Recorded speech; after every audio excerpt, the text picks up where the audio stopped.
The day began like any other for Cheryl and Paul Chapman until the silence of a peaceful Sunday morning was shattered with a phone call.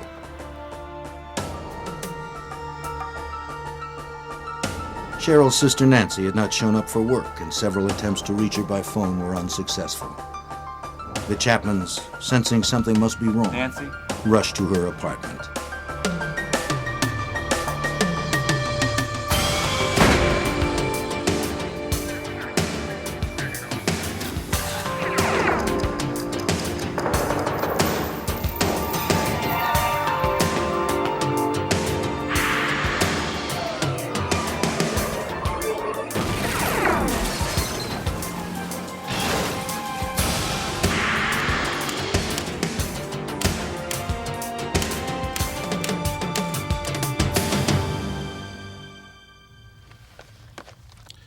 Some killers are stealthy, killing with an almost clinical precision.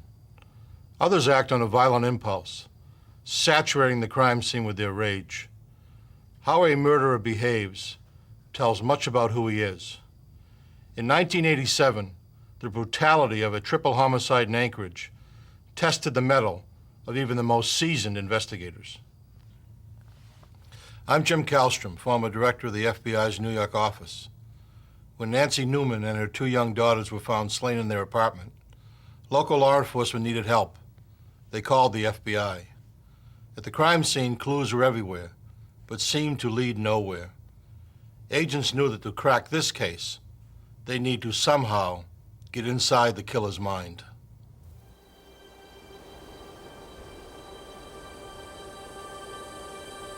Alaska sits on the edge of the wilderness, seemingly isolated from the rest of the world and its troubles. Its inhabitants are united by the beauty of the landscape and a mutual respect for the self-reliant nature of the community. On the rocky coast of northern France, where the Atlantic Ocean crashes ashore, the villagers of Karnak wake up each day to It was shortly before 8 a.m. on a Sunday, March 15th, 1987. Cheryl and Paul Chapman were awakened by a phone call. Cheryl's sister, Nancy Newman, was hours late for the breakfast shift at the restaurant where she worked. Nancy's shift manager told Cheryl that Nancy's car was in the restaurant parking lot, but Nancy was nowhere in sight. Maybe the Chapmans should check on her.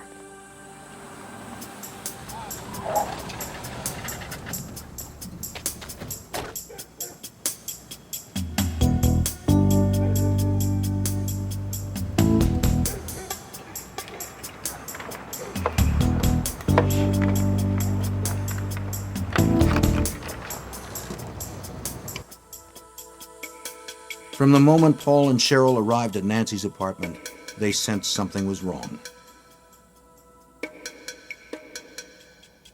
There was no sign of Nancy.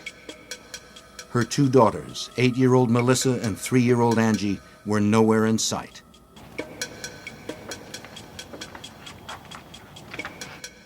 Coffee mugs from Cheryl's Friday night visit with her sister were still in the sink. The remains of breakfast had been left on the table.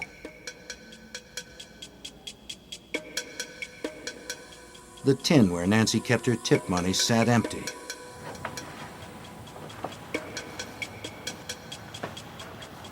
And a brown cigarette butt, not a brand Nancy smoked, was in the ashtray.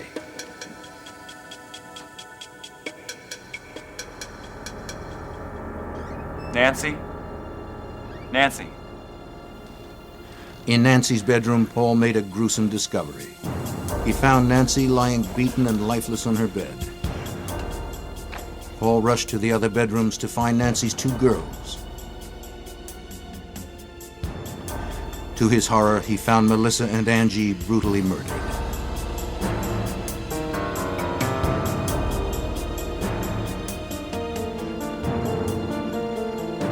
Come on, let's go.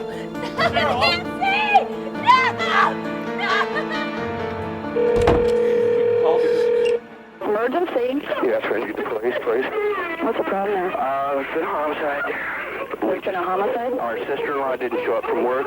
They called us at our house, wasn't know if we'd seen her. We came over to find her. 4310. 43. And it's terrible. Just send somebody to see me today. Well, we've got someone on right now.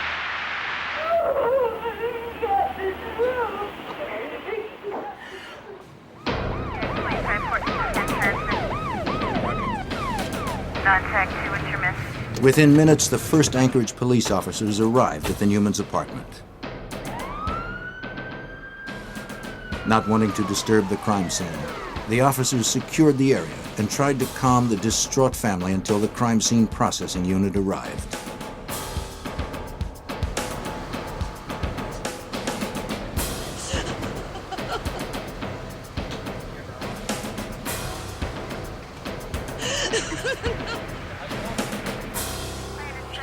What police found was horrific. Nancy and Melissa Newman appeared to have been beaten and strangled. Little Angie Newman's throat was cut so deeply she was almost decapitated. Nice. Rigger? Not yet. Does it sit? Anchorage police officer Bill Gifford was at the scene. Well, the impact of a case like this is quite often it's hard to capture in words. We're pretty used to working homicide cases and serious assault cases, and overall I think a community becomes, if not callous, somewhat accustomed to these kind of things happening, just a typical murder. Something of this magnitude, however, people are never prepared for. The murders were so gruesome that even experienced police officers were shaken. It is shocking for the public, and it takes a toll on the investigators and the officers working the case as well, because you're just not used to seeing, as I mentioned, things of this magnitude. Nancy Newman's body was lying on her bed, her nightgown hiked up around her chest. There were abrasions on her nose, chin, and forehead, and a knee seemed to be injured. Bloodstains were at the foot of the bed. A pair of olive green gloves were on top of the dresser. Good idea, recover. Yeah, do a scrape so they can get some.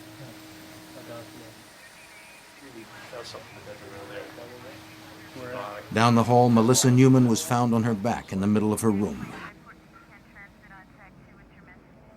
A bloody, twisted pillowcase under her neck. Another pillowcase had been used to tie her arms.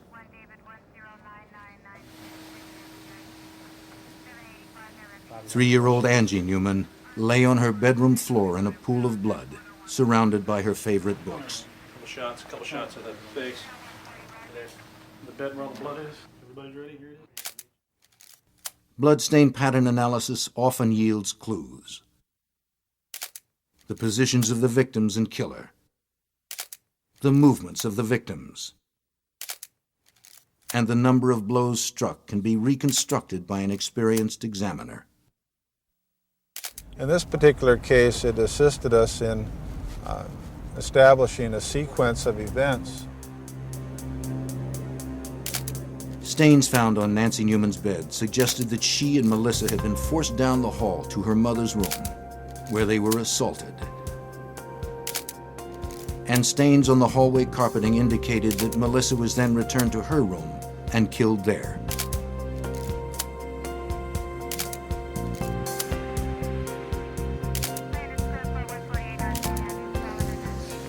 Officers treated each area as a completely separate crime scene. First, they determined the type of physical evidence that was likely to be found, and then the order it should be processed. How are we doing? Given the horrific nature of this crime and the lack of an obvious suspect, investigators knew that every possible piece of physical evidence was potentially invaluable. Here, all these plates. Did anything else was covered all yet? Super. Great. Detective Sergeant Michael Grimes was in charge of the Anchorage Police Department's Homicide, Assault, and Robbery Unit. I knew that they were going to be in this crime scene for hours and hours and hours. This immediately is what we identify as a forensic case. There was very little disturbed by them when they found the bodies, so we were very fortunate in that respect.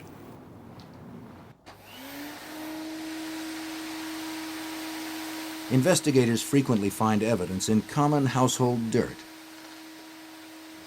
Sometimes hair and fibers buried in carpeting can be traced to a suspect. For thorough coverage, investigators broke each room into quadrants and vacuumed each section.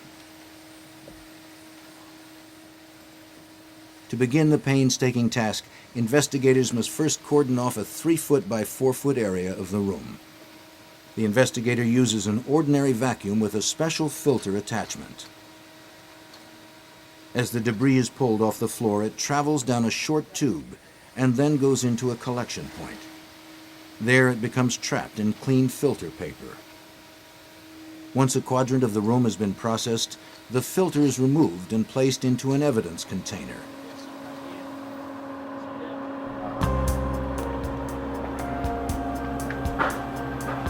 Many minute hairs and fibers are missed by crime scene vacuumings. Therefore, a portable argon laser is used, which causes unseen hairs and fibers to fluoresce when exposed to the laser's light. Go ahead and package that. Let's not lose any of this, okay? That's for sure, got it.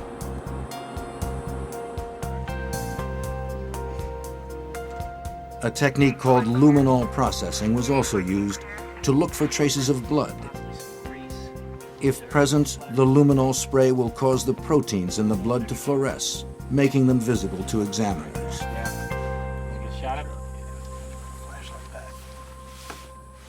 We were processing the scene and looking for invisible traces or invisible blood patterns.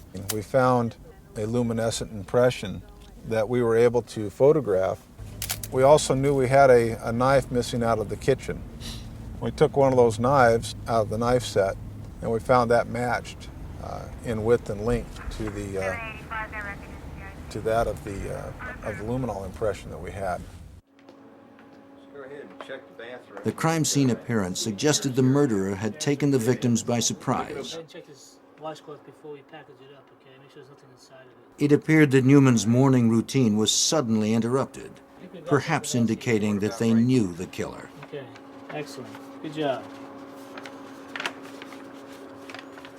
Go ahead and mark that. A big question was motive. At the scene, Cheryl told police that Nancy seemed to have no enemies. As a waitress, she was popular among her customers and colleagues, friendly without being flirtatious. And what possible motive could explain the rage inflicted upon 8-year-old Melissa and 3-year-old Angie?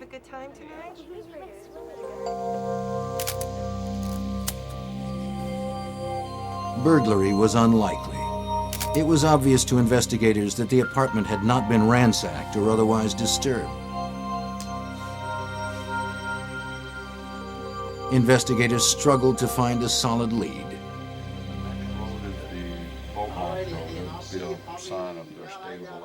Detective Bill Reeder worked the case from the beginning. The initial lead came from the scene itself, that we could find no signs of forced entry. So that kind of leaned us toward looking at people that had access to the apartment or knew the victims. Immediately the questioning began. Neighbors, family and friends, anyone who may have had information. What we were looking at was to find someone that had seen anything unusual, any strangers in the area, had heard anything unusual, had seen someone carrying things away, anything at all that would help us focus on someone or somebody. Family members are almost always suspects early in an investigation. Paul Chapman was no exception. Though he had no one to back up his alibi, which was that he was alone most of Saturday, his reaction to discovering the bodies was clearly one of trauma and loss.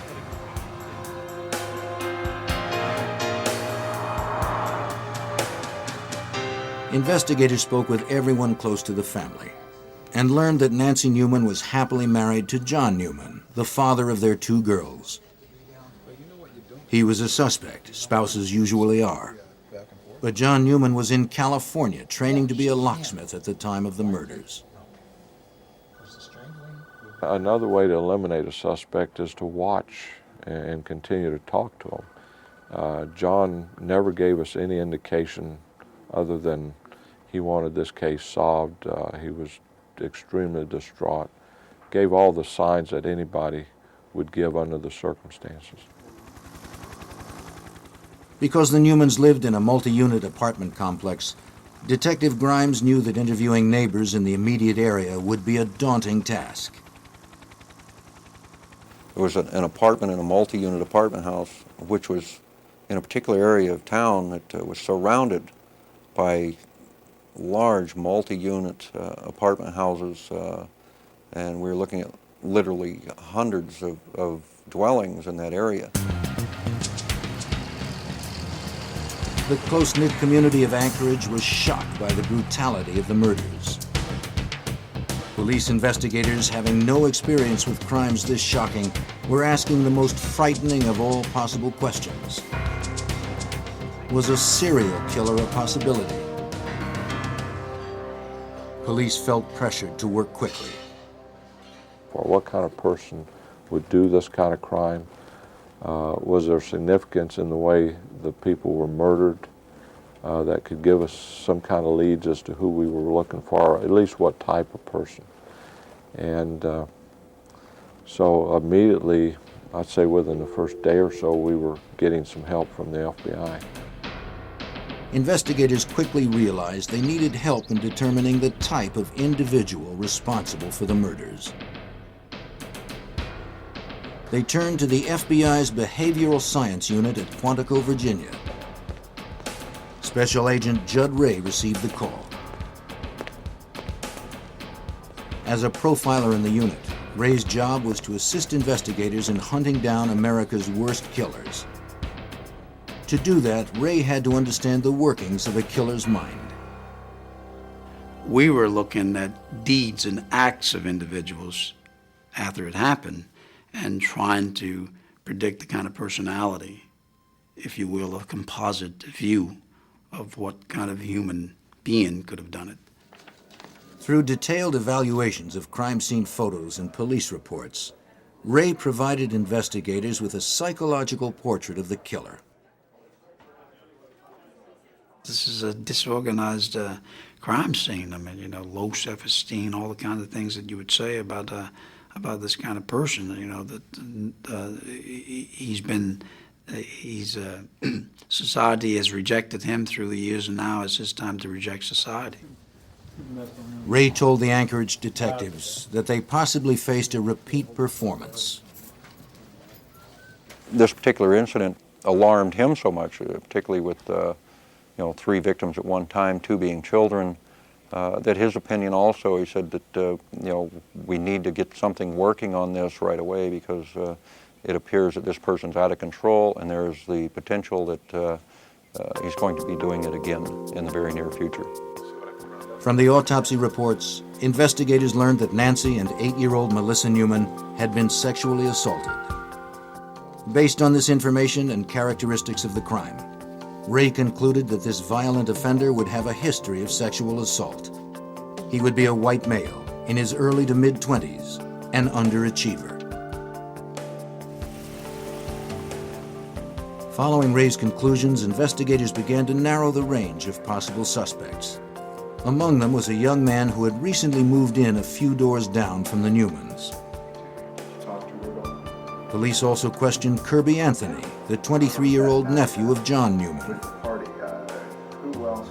Anthony had an alibi into the morning hours of Saturday, March 14th, but the neighbor did not. The tremendous rage that was inflicted on the almost decapitated the young 3-year-old suggested that to me that there's nothing in my mind that I had came across that would have been sufficient on its face to justify this kind of rage by a stranger.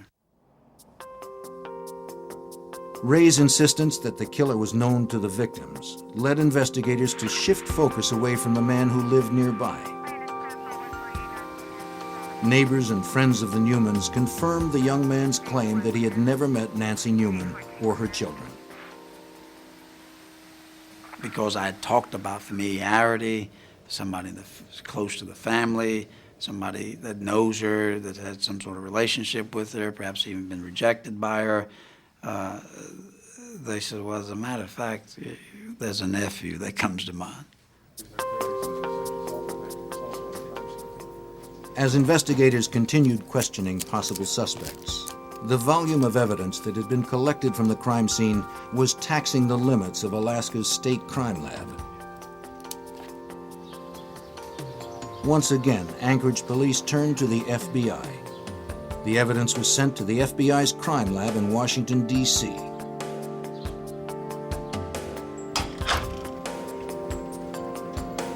Hair and fiber expert Doug Diedrich was given the case. Diedrich began by sorting through the evidence, searching for any link to a suspect. Hairs, fibers, glass particles, soil, paint chips, anything that may have been transferred during the killer's violent contact with his victims. Altogether, I believe I looked at over 300, close to 400 items of evidence from the crime scene, from the victims, from elimination samples from different people, both suspect and relatives and possible acquaintances. Fibers are unusually difficult to trace, and because no one knew what the killer was wearing during the murders, there was no basis in which to compare recovered fibers. The varieties that are out there are endless, so that when an individual in a case, for instance, who is wearing a particular type of clothing transfers fiber material, that evidence will be considered to be unique. Even though they may have made a number of garments of the same type, by the time it gets out into the public, this material is dispersed like a drop of oil in the ocean. It's there, but it's hard to find. Distinct fibers, amounting to less than a thimbleful of evidence, were recovered from throughout the Newmans' apartment. Diedrich's expertise of fiber transfer, however, enabled him to reconstruct the suspect's movements during the crime, giving investigators a clearer picture of what actually transpired in the apartment.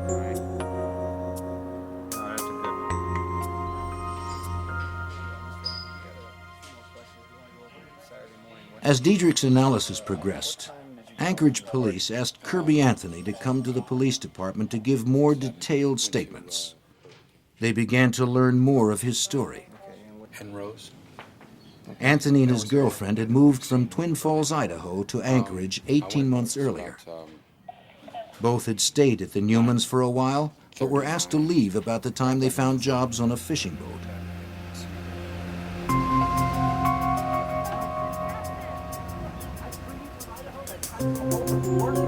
And I'm faithful, but we're not married.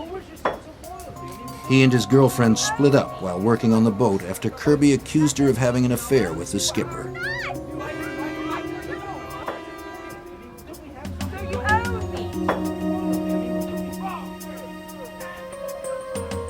His mates described him as irrational and unstable after the breakup. He clashed with the skipper and was fired.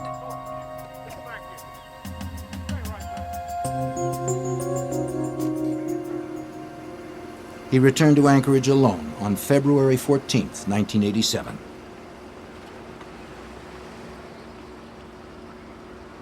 Having nowhere else to go, Anthony took a taxi from the airport straight to the Newmans.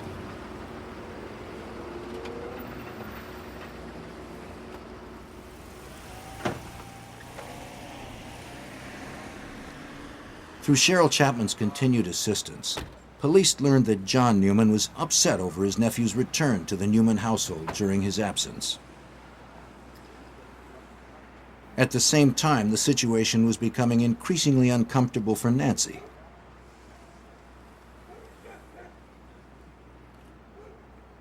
After a few weeks, she asked Anthony to leave.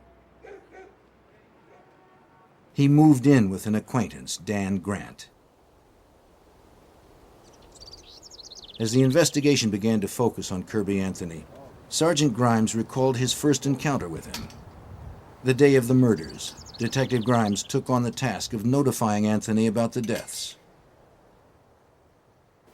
I told him that we had some bad news for him, that his aunt and her two little girls had been found dead just earlier that morning. As I recall, Kirby grabbed his hair and started wailing and moaning, but it was all dry-eyed. There was no tears. Anthony's demeanor did not fit that of a grieving family member. But Grimes knew that Anthony's odd behavior would never justify an arrest. The autopsy report, however, made investigators more suspicious. Autopsy results helped pinpoint the murders between 7 a.m. and noon on Saturday, March 14th. What we're able to demonstrate is that the murders happened early in the morning, after the victims had gotten up in the morning. One of the victims had a bowl of cereal. The other was in the process of eating some cereal. The mother was in the process of having a cup of coffee. Establishing the time of the deaths made Anthony's alibi irrelevant, which was that he was at an all-night party until early that Saturday morning. He admitted that he drank, smoked some marijuana, and did cocaine. Hey man, wake up. Get up, man. He said he returned to the house he shared with Dan Grant at about 7 a.m., then left again at about 8:45 a.m. Meanwhile, FBI agent Diedrich's investigation into fiber and hair evidence was growing more complicated. One of the items that had come in consisted of vacuum sweepings. At least there were several vacuum sweepings from different rooms. Those items have to be processed and hairs have to be prepared from that.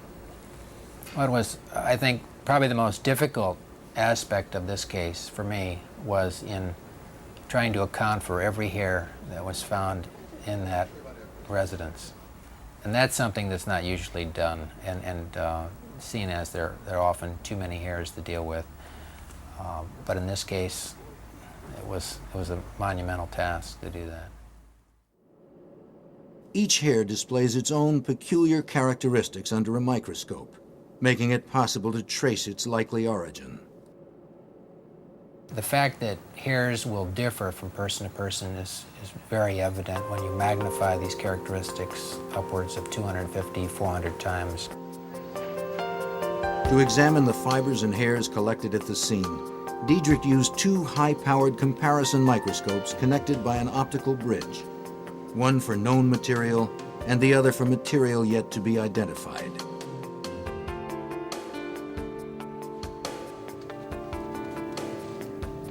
Because Anthony had lived with the Newmans for a while, his hair was likely to be in the apartment.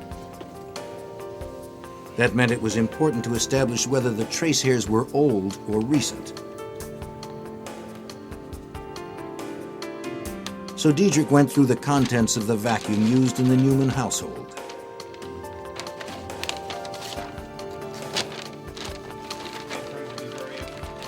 Because of the vast quantities of hairs and other items that were found in the bag, I had to look at the vacuum bag from a layer standpoint. That is, what was the most recently deposited or recently vacuumed material. Since Kirby Anthony had denied being in the Newmans' apartment recently, it was imperative that Diedrich determine the condition of the hairs. The condition of the surface of hairs, the condition of the ends, the roots, will often indicate how long a hair may have been in a particular environment. Working his way through the layers of the Newman's vacuum bag, Diedrich found some of the same types of hairs that did not appear to belong to any of the Newmans. These hairs had been recently deposited. In addition to the vacuum sweepings, unidentified pubic hairs were also found on the victims and inside their bedrooms. To determine the significance of these findings, Diedrich now wanted to know how hairs usually are transferred from one room to another.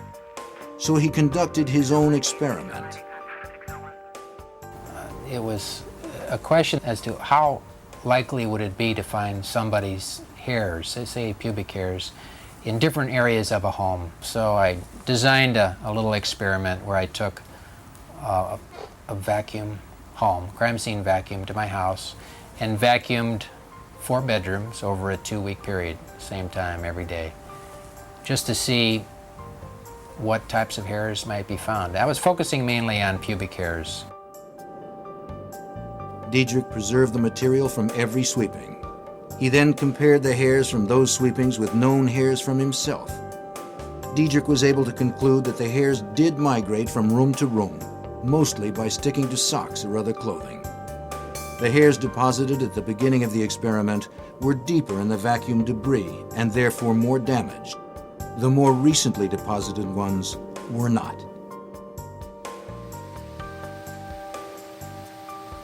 The finding was significant to Diedrich. Since Cheryl told police that Nancy vacuumed her house Friday, the unidentified hairs found on the victims would have been deposited right at the time of the murders.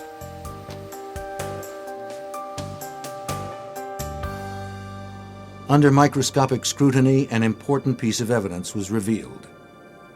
A pubic hair with a partial egg casing, the kind associated with genital lice, was clinging to the damp washcloth found in the Newman's bathroom.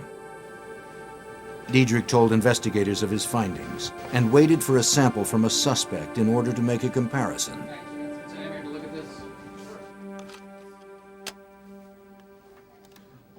There were at least a half a dozen individuals who were considered prime suspects. Investigators received lists from the State Corrections Department of people recently released who had a history of sex crimes or violence. Some of them were living in the area close to the Newmans. To eliminate these individuals as suspects, each one was extensively questioned and all of their alibis were checked out.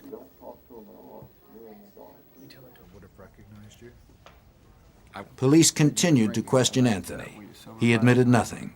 But with each interview, the details of where he was and what he did the morning of the murders changed slightly.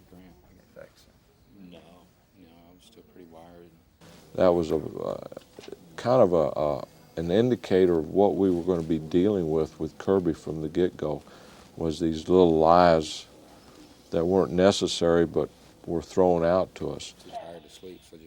Unaware of Diedrich's hair analysis, Anthony was asked by investigators to submit hair and blood samples. Wanting to appear cooperative, he voluntarily submitted the samples. They were rushed to Diedrich for comparison. The next day, Diedrich notified investigators that Anthony had pubic lice.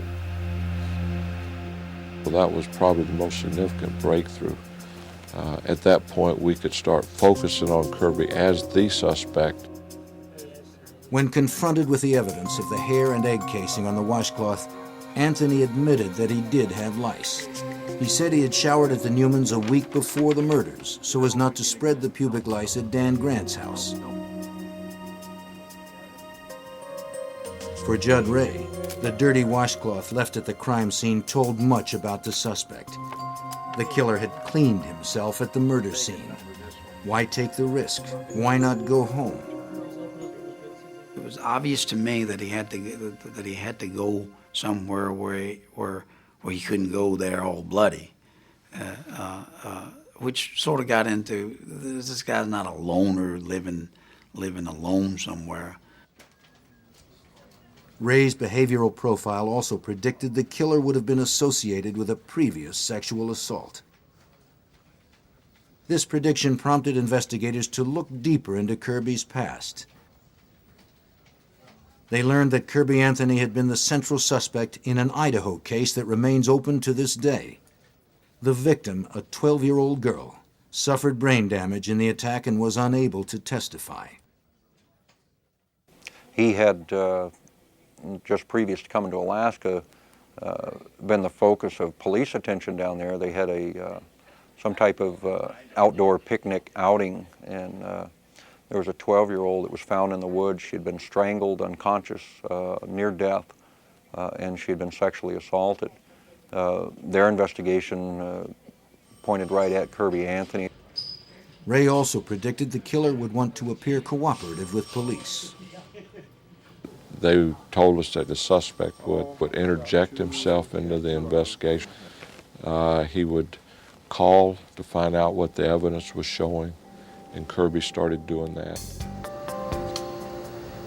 What investigators did not share with Anthony was that Diedrich's other hair comparisons were also pointing to Anthony. The pubic hair found on the washcloth was only one of many positive associations Diedrich was able to make between hairs found at the crime scene and those submitted by Anthony. And in this case, a number of pubic hairs that were like Kirby Anthony's were found in the rooms, both the victims' rooms, the two girls, and as well as a couple of them that were similar to his on the bed of the mother. A hair from Anthony's head also was found on the top sheet of Nancy Newman's bed. Facial hairs that matched Anthony's beard were found on all of the victims and in their rooms.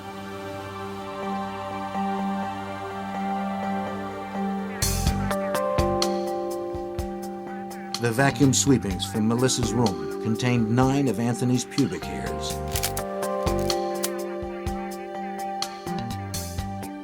The sweepings from Angie's room included 2 pubic hairs, one with blood and one with lice casings.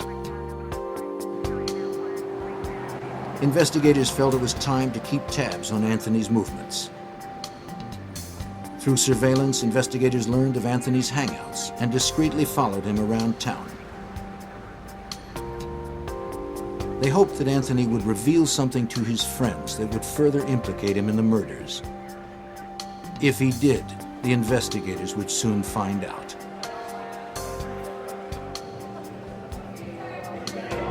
The effort paid off. One of Anthony's acquaintances told investigators that he was writing poetry on napkins and passing the poems around the table. He told one of the women that Nancy Newman had been forced to watch part of the assault.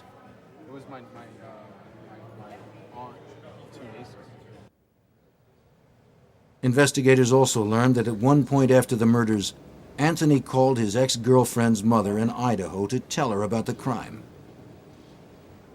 Angie Newman had been stabbed, he said, and Nancy and Melissa sexually assaulted. In both instances, the call to Idaho and the scene at the bar, Anthony could not yet have known about the details he described. The information had not been released by police to the press, nor had investigators mentioned it to Anthony during questioning.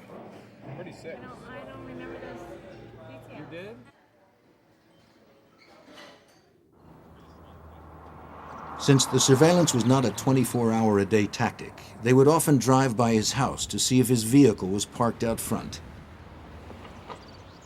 If he was home, investigators would often ask him to answer some questions.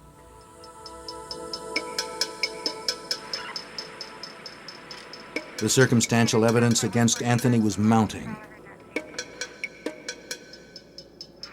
During a visit to his residence, investigators noticed a manually operated camera belonging to John Newman that had been reported missing after the murders. He told detectives that the Newmans lent it to him, but when asked later to demonstrate how it worked, he seemed to have no idea how to operate it.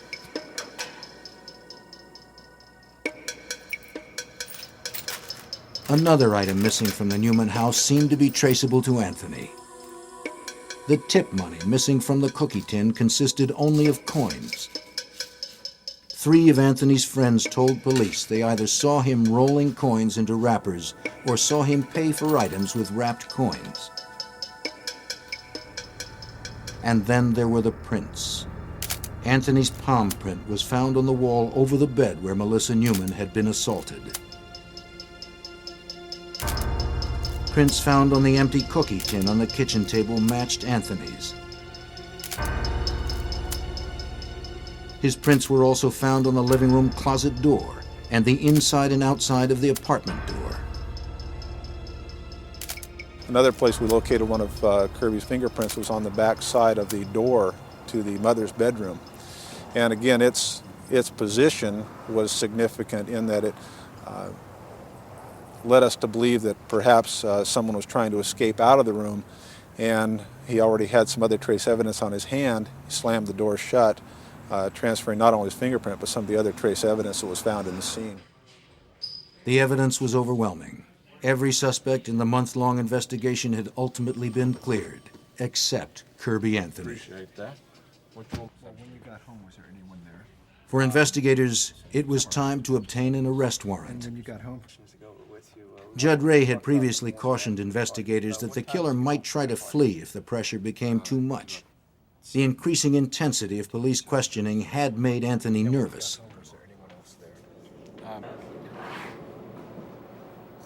Judd Ray was right again. Anthony confided to his roommate, Dan Grant, that he was leaving town. He asked his friend not to tell police.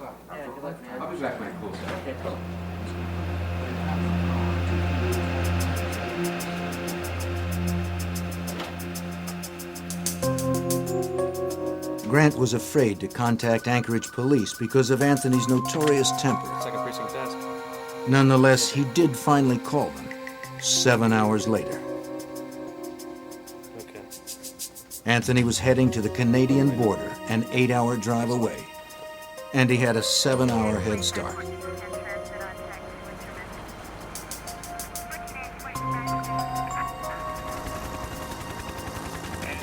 Anchorage and the Canadian border are separated by hundreds of miles of uninhabited wilderness. Anthony could be hiding anywhere.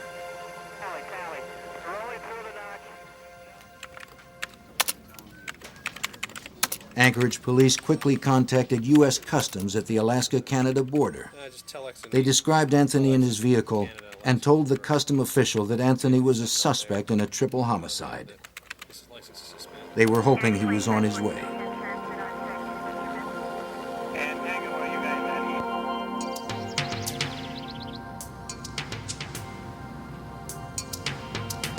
Less than an hour later, Anthony arrived at U.S. Customs.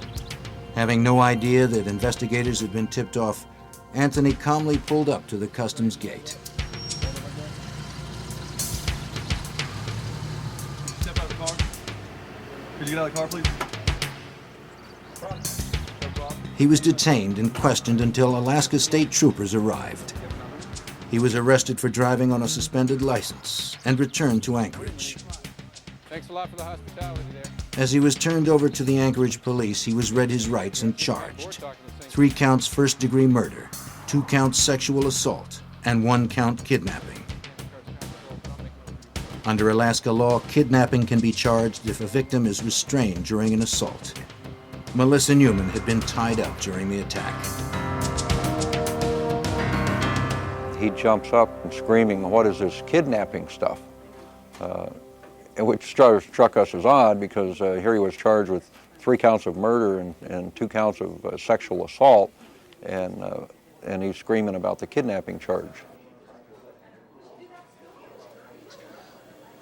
By this time, the forensic evidence was complete enough that police believed they could reconstruct how Angie, Melissa, and Nancy were brutally murdered.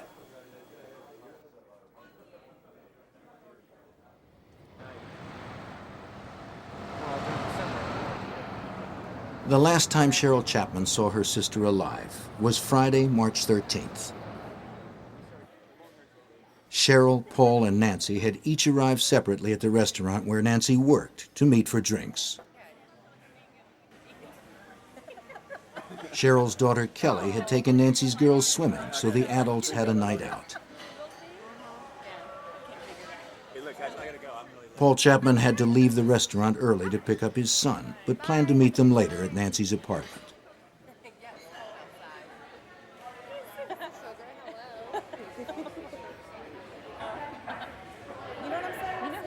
As they were leaving, Cheryl suggested that Nancy leave her car at the restaurant and ride home with her. Nancy had Saturday off, and Paul would gladly give her a ride back to her car tomorrow. I don't know. I never pay attention to you. You're in, what, 11:30? Yeah. time you come in? 11. 11? Yeah. Okay, well, I'm going to go ahead.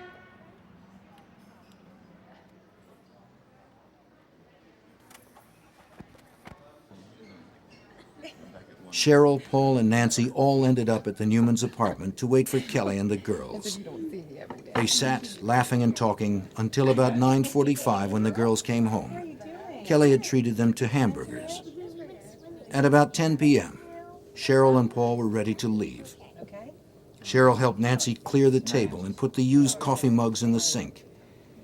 Angie was already in her pajamas, and Melissa had gone to her room to get ready for bed. As they said goodnight, Paul told Nancy to call him the next day if she wanted a ride back to her car.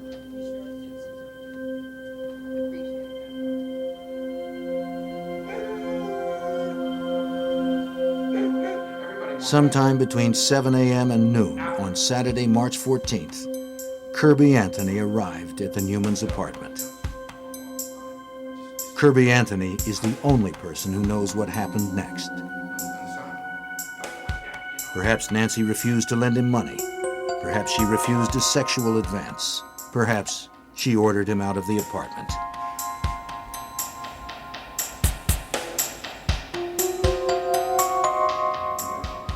In any case, his anger boiled over.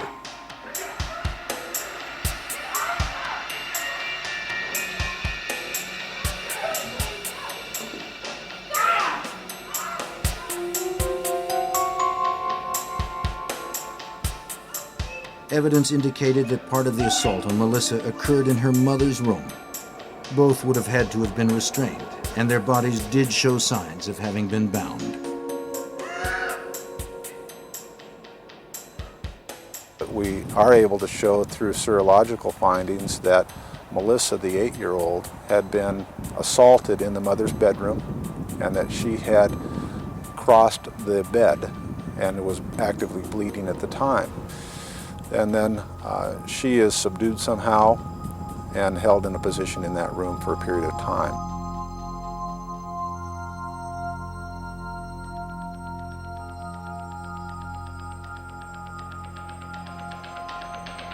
Melissa Newman probably witnessed the rape and murder of her mother. She then was taken back to her bedroom where she was assaulted again and killed.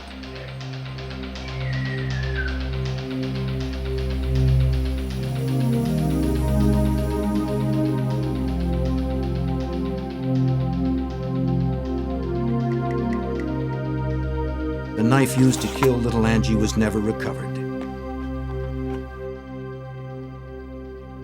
It was unclear whether she was killed first or last. What was certain was that she seemed to be the target of a horrible, uncontrolled rage.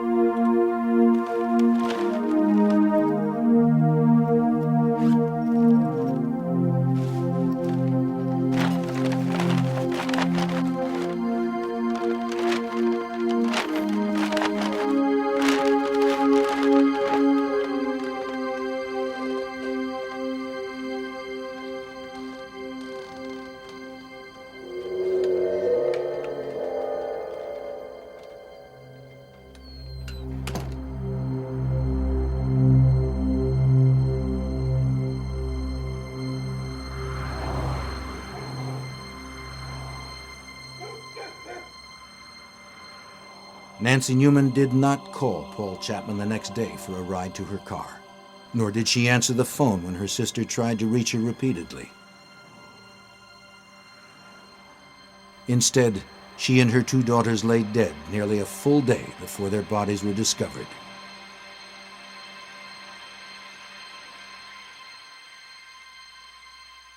The particular grudge against Angie may have grown out of the few times that Anthony babysat the girls. Reportedly, he had called her a tyrant. But for those close to the victims, and for investigators working the case, nothing could explain Kirby Anthony's savagery. I don't really think that you could isolate any one thing that would cause a man to fly into the homicidal rage like Kirby Anthony did. Yeah, for the most part, I don't think that Kirby Anthony could even tell you why he would do something like that. A grieving John Newman sat in stony silence throughout his nephew's trial. After 8 weeks of testimony, the jury reached a verdict on June 3, 1988. A clean-shaven Anthony seemed confident as he waited for the verdict.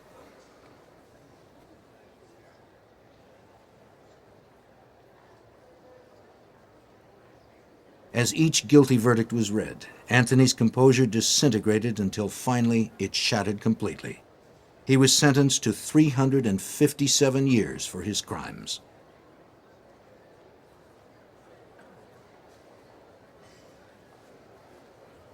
Kirby Anthony's conviction represented an almost textbook example of cooperative police work.